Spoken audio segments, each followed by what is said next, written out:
Good evening সবাইকে and welcome back to my channel. আশা করি তোমরা সবাই খুব ভালোই আছো, আমিও ভালো আছি। তো চলো তোমাদের সবাইকে সাথে নিয়ে আবার একটি নতুন ভিডিও শুরু করা যাক।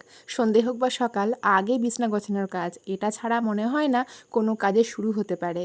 তো এই সন্ধেবেলার দিকটা এতটা গরম লাগে, ফ্যানের হাওয়া চললেও সেই হাত পাখা দিয়ে হাওয়া খেতেই যেন শান্তি লাগে।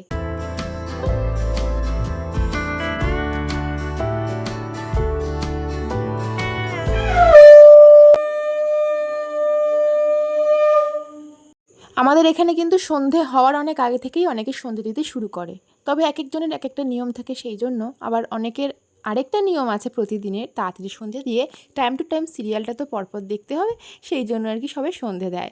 তো যাই হোক, যার যেটা নিয়ম, যার যেটা সুবিধা, সে সেভাবেই কাজবাজ শুরু করে প্রতিদিনের সকাল সন্ধ্যের, এটাই তো আর কি হয়ে থাকে প্রতিদিন। তো আমি সন্ধে টন্ধে দিয়ে নিয়েই আর কি এখন এই তরকারি গরম করতে বসিয়েছিলাম, মায়ের চা বসিয়েছিলাম আর জলটা ভরে নিলাম। আমাদের টিভি নেই, তাই সিরিয়াল দেখার ব্যাপারটা অত নিয়মিত হচ্ছে যে আমরা রাখি না। আর এমনিতেও ফোনে মাঝে মাঝে টুকটাক সিরিয়াল দেখি। আবার তোমরা আমাকে অনেকেই কমেন্ট করো যে আমি কি কি সিরিয়াল টিভিতে দেখি। জানো তো, এত অল্প পরিমাণে সিরিয়াল দেখি মাঝে মাঝে, তো সেই সিরিয়ালগুলোর যে কি নাম সেগুলোই আমার মনে থাকে না। খুব রেয়ার একটা দুটো ইচ্ছে হয় সেগুলো দেখি, তবে নামটা আর মনে রাখি না। ভালো লাগে কিছু কিছু জিনিস, তখন আর কি এক দুদিন দেখা হয়, এরকম নিয়ম মাফিক কিছুই না। বোন ওদিকে নাচ প্র্যাকটিস করছে, টিচার্স ডের প্রোগ্রাম রয়েছে, মাকে ওদিকে আমি দিয়ে দিলাম চা, মা চুলটুল বেঁধে নিয়ে ওদিকে চা খাচ্ছে। আজকে আবার একটা নতুন জিনিস ট্রাই করব, ভাবতে পারছি না যে কিভাবে কি করব, তবে মনে যা আসছে সেভাবেই আর কি একটুখানি চেষ্টা করে দেখি। ভয় ভয় লাগছিল জিনিসটা খেতে ভালো হবে তো, তো সেই জন্য আজকে না একটা নতুনত্ব কেক বানাবো। সেদিন একটা তাল তোমাদের সাথে শেয়ার করেছিলাম, মা ছেনে দিয়েছিল, একটু তাল জাল দিয়েছিলাম, আর একটু সকালে পরের দিন মা তালের বড়া করেছিল। অনেক বড় তাল যেহেতু ছিল, তাই আর কি ওইটুকু তাল দেখো মা রেখে দিয়েছিল। আমি মাকে বলেছিলাম যে এইটুকু তাল রেখে দিতে, আমি একদিন কেক বানাবো। সব কিছুর কেক তো বানিয়েছি, একটু তালের কেকটাই নয় বানাই। মানে ঘরে যা যা ছিল সেগুলো দিয়ে রেডি করছি। একটু ময়দা দিয়েছি, বেকিং সোডা দিয়েছি, খাবার সোডা দিয়েছি, একটু দুধ দিচ্ছি, চিনি দিয়েছি, একটু বেশি করেই চিনি দিয়েছি। মা বললো একটু মিষ্টি মিষ্টি বেশি করে করতে। আর কেক জিনিসটা একটু মিষ্টি বেশি হলে না ভালো লাগে, তবে আমি মিষ্টি কম খাই বলে আমার যেন মনে হয় একটু মিষ্টি কম দিই। তবে কেক সবসময় একই প্রসেসে একই দিক থেকে কিন্তু ঘাঁটতে হয়, তাহলে কিন্তু ব্যাটারটা ঠিকঠাক রেডি হয়। আগে কেকটা করতেই পারতাম না, আর ওই যে কেকটা উঠতোই না, আসলে বাটিতে ঠিক মতন তেল দিতাম না। তবে এখন করতে করতে আর ভুল করতে করতেই এখন ঠিকঠাক করতে শিখেছি। বেশি করে বাটিতে তেল মাখিয়ে কেকটাকে ঢেলে দিয়েছি, মানে ব্যাটারটাকে। একটু কিসমিস ছিল বাড়িতে, ওই জন্যই দিলাম, তবে কাজু বাদামটা একদম ছিল না গো, সেই জন্য আর কি দিতে পারিনি। আর মিশো থেকে না আমি নিয়েছিলাম এই ননস্টিকটা, ওই কেকের বাটিও নিয়েছিলাম, একটা লাভ শেপের আর একটা গোল শেপের। বেশ ভালো কাজের হয়েছে জানো, ভালো এসেছিলো জিনিসগুলো। প্রায় অনেক মাস ধরে মা একদমই তেলে ভাজা খায় না, আমরা খেতে দিই না। মাকে বলেছিলাম লাস্ট চেক আপের দিন, যেদিন তোমার রিপোর্টটা ভালো আসবে তখন তুমি খেও। তো এবার রিপোর্ট সব ভালো এসছে, চেক আপটা ঠিকঠাক মতন হয়ে গেছিলো। তেতো লাগছে তোমার খুব? না, নিজে ভাজা তো লাগে না। নিজে ভাজা তো লাগে না। এটা ক টাকা নিয়েছে একটা? এমনি দিয়ে দিয়ে সেই জন্য কত হাসি মুখে দেখো তেলে ভাজা খেলো। আমার মা তেলে ভাজা খেতে খুব ভালো লাগে, তবে ওই যে আজকে খেলো, আবার অনেক দিন খেতে দেবো না। হিঞ্চে শাকের ওই চপটা ছিল বলেই মাকে খেতে দিয়েছিলাম, ওটা না একটু তেতো তেতো লাগছিল, তবে মায়ের মুখে নাকি একদমই তেতো লাগেনি। আমি ওদিকে কেকটা বসিয়ে দিলাম, প্রথমে একটু জোরে আঁচেই দিতে হয়, মানে এভাবেই আমি তো করি, তোমাদের সাথে তো আগেও শেয়ার করেছি কেক করার রেসিপি।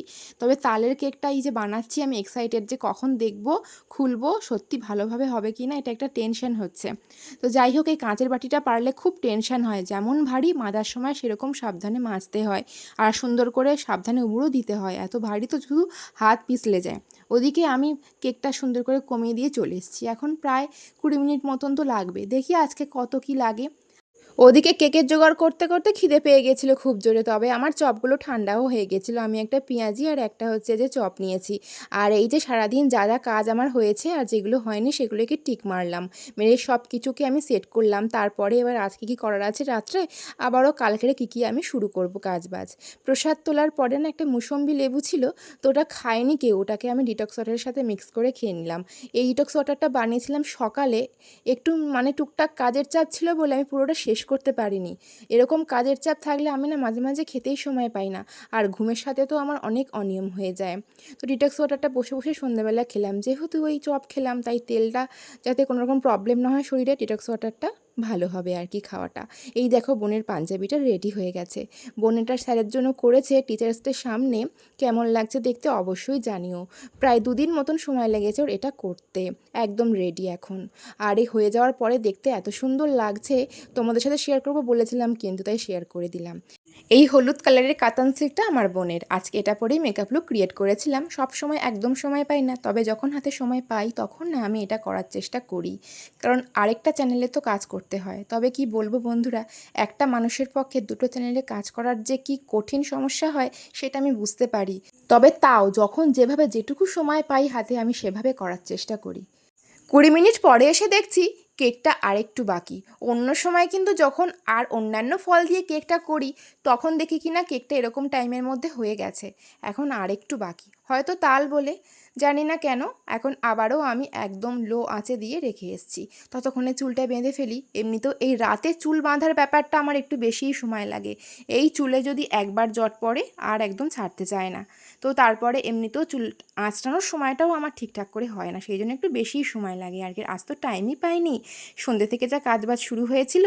আর চোখের ওপর বেশি চাপ পড়লে আমার চোখ ভীষণ পরিমাণে চুলকায়, এত চোখটা চুলকায় যে চোখ পুরো লাল হয়ে যায় ফুলে গিয়ে। তো তাড়াতাড়ি না আমি সেই জন্য খাওয়া দাওয়া করে নিয়েছিলাম ওই 10টার দিকে, মানে এমনিতে 11টার দিকে সবসময় খাই। মাছের ঝোল, কাঁকরোল দিয়ে চিংড়ি মাছের তরকারি দিয়ে খাওয়া দাওয়াটা করলাম। ওই দুপুরেই রান্না হয়েছিল ওটা, রাত্রে শুধু গরম করেছিলাম। সন্ধ্যাবেলা দেখলে তোমরা 4বার মতো ছুরি দিয়ে কেটে কেটে দেখেছিলাম, তো তারপর দেখেছিলাম কেকটা হয়েছে। Happy birthday to you.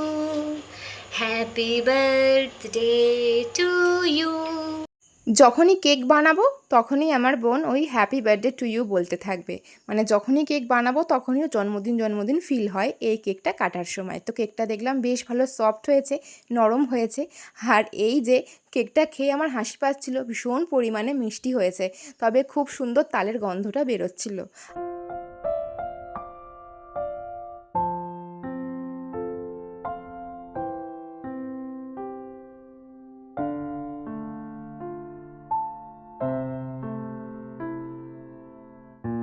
কেকটা ঠান্ডা হয়ে গেছে বলে ফ্রিজে ঢুকিয়ে রাখছি। আজকে যা গরম পড়েছে এটা ভুলেও বাইরে রাখা তো যাবেই না, আর এমনিতেও কেকটা ঠান্ডা ঠান্ডা খেতে বেশিই ভালো লাগে। সেই জন্য ফ্রিজে রাখলাম, পরের দিন সকালে খাবো আরও বেশি টেস্ট লাগবে। আমার একটি সাবস্ক্রাইবার বন্ধু আমায় জিজ্ঞাসা করেছিল আমি যে হাতে ব্রেসলেটটা পরে আছি ওটা কত দাম নিয়েছে, কোথা থেকে নিয়েছিলাম। এটা না মিশো থেকে নেওয়া, এটার দাম মাত্র 150 টাকা। তবে এখন হয়তো একটু দাম বেড়েছে। এটা একদমই তামার, এটা যত পরা হয় ততই গ্লেজ দেয়, আর খুব সুন্দর জিনিসটা পেয়েছিলাম অল্প দামে। এতদিন জিনিসটা নষ্ট হয়ে যাওয়ার ভয়ে আমি পড়তে পারিনি, তবে এখন যখন পড়ছি বুঝতে পারছি জিনিসটা যদি আগে থেকে পড়তাম আরও ভালো থাকতো। এখন যত পড়ছি ততই আরও গ্লেজ করছে, কোনো রকম রং ওঠে না। ওই যে বললাম এটা তামার। আর এই দেখো পাঞ্জাবির ওপরটায় বোন ছাতা টাঙিয়ে রেখেছে, কারণ এই ঘরে এমনিতেই এই 2 দিন ধরে এখন সারা রাত লাইট জ্বলে। এমনিতে আমাদের বাড়িতে যা টিকটিকি টয়লেট পটে যদি না করে সেই জন্যই আর কি ছাতাটা ওপর থেকে দিয়ে রাখা হয়েছে, আর যাতে কোনো রকম পোকামাকড় ওর ওপরে গিয়ে হামলা না করতে পারে। এই রাত্রেবেলা নাইট ক্রিম বলতে আমার ওই জল দিয়ে ভালো করে মুখ ধোয়া বা কখনো অ্যালোভেরা জেল মাখা, এই ব্যাস, আর কিছু না। তোমরা আবার অনেকেই ভাববে আমি এই ঘরে একা ঘুমাই কি না। আসলে আমি এই ঘরে ঘুমাই না, এই ঘরে আমার যা যা কাজ থাকে রাত্রেবেলা সেগুলোই করি, কারণ ওই ঘরে মা আর বোন ঘুমায়, লাইট জ্বালিয়ে কোনো রকম কাজ তো করতে পারবো না। তাই ওই 2:30, 3টে, 4টে বাজে আমার না প্রতিদিন ঘুমাতে ঘুমাতে। আর আমি ভেবেই নিয়েছি আমি সেদিনকেই খুব শান্তিতে তাড়াতাড়ি ঘুমাবো যেদিনকে আমি ঠিকঠাকভাবে সফল হতে পারবো। তো চলো বন্ধুরা, আজকের ভিডিওটা এইটুকুই। কেমন লাগলো অবশ্যই জানিও।